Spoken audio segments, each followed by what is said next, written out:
Hey friends, I'm bringing you another misidentification video today. I actually just was looking at my list of misidentifications that you guys have asked for that I haven't done yet. This is honestly how off the cuff this is for me.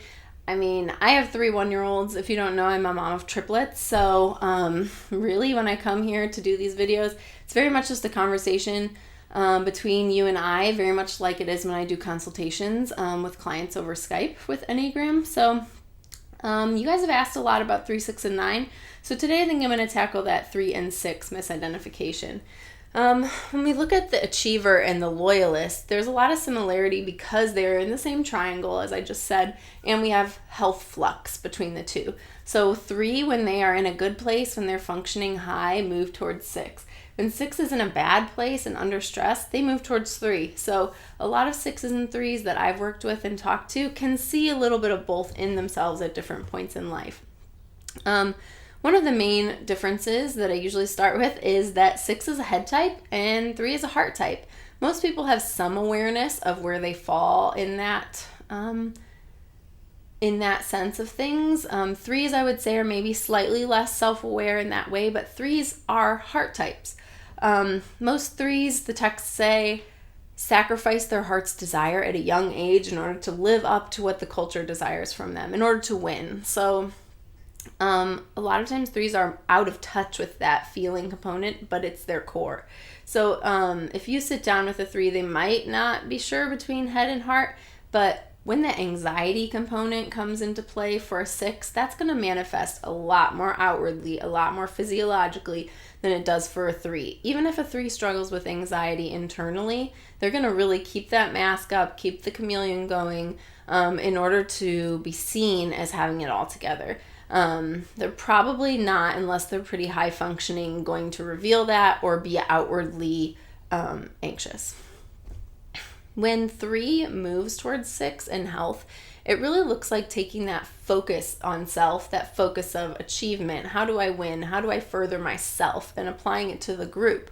We see 6 as very group oriented. And so when 3 moves to 6, it's this situation of taking their gifts and applying it to something larger than themselves and really zooming out and saying, you know what, this isn't about me. This is about furthering, whether it's a corporate entity or whether it's their church or whether it's their non-for-profit, whatever it is.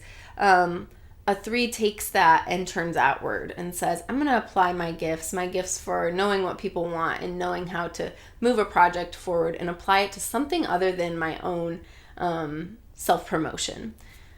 Now, a 6, when it moves to 3, is a thing of stress. So when 6 moves to 3 in disintegration, usually a lot of times I've seen 6s fixate on things like fitness, nutrition, image, for women, makeup, style, but in this way that is very insecure and very much seeking security. So an average 3, when an average 3 does this, it's much more wanting love and wanting acceptance. 6, on the other hand, is not so much looking for those heart level things, but looking for that head level security sense of, I want to be safe. Like, I want to belong to a group where I can blend in and people will accept me. Those 2 things might sound similar, but really if you break it down, they're very different in that one starts in that anxiety center of planning for the future, and one starts in the heart in that center of value and identity.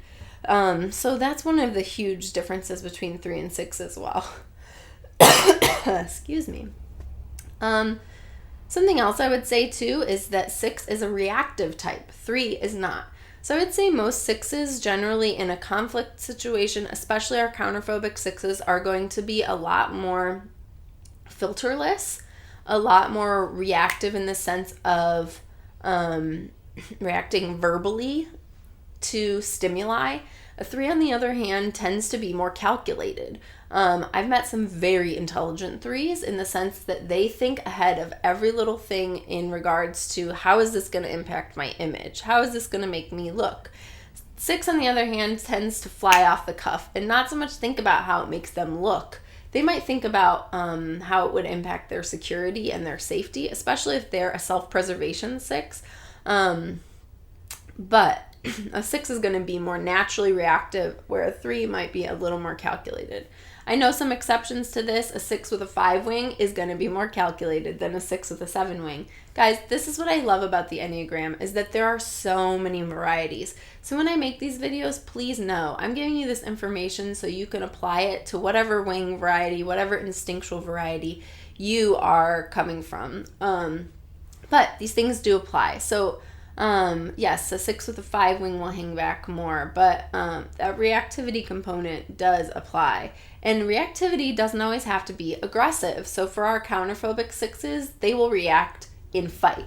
Our phobic 6s will react in flight, like they will get out of there. So a 3, on the other hand, may just be a fly on the wall. I've seen 3s do this really well, where the way that they know what people want is by observing and I don't want to say mimicking, but being able to duplicate what they see. So like my mom always used to say, my dad is a 3.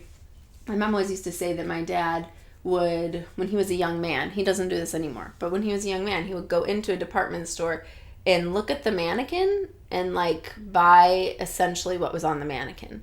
So this was in his like early adulthood when he was learning, like, what is it? You know, now he's a very successful man that chooses everything himself. You know, I mean, he would never do that now, but yeah, 3s tend to be more of survivors in that way, where a 6 is either probably going to jeopardize themselves by fight or flight. So these are some of the main differences between 3 and 6. Health is a huge thing. Instinctual variation is a huge thing. If you want to look more into instincts, I have infographics on my blog based on the work of Claudio Naranjo. That's the best work on instincts, in my opinion, but love that topic. If you want more info or a private consultation, feel free to reach out to me and we will set that up. Have a great day, guys. Oh, also, for those of you who are interested in my Lady 8 Enneagram survey. I know I have made so little progress on that. Again, triplet mom here. But I will be going through that data more and more and creating probably at least 2 videos to cover it so far from what I'm seeing. There was so much participation. Thank you guys so much. But yeah, not just implications from that survey about Enneagram 8 women, but also about what this says about our culture. And honestly, there is some misidentification at play. Some of the questions I asked were in order to like sniff that out and see like, why are women identifying with 8? Is it because they actually are 8s, or is it because they associate themselves with qualities that our culture perpetuates that are 8-like? So we're going to be talking about some of that in future videos. Thanks for tuning in, guys. I will see you next time.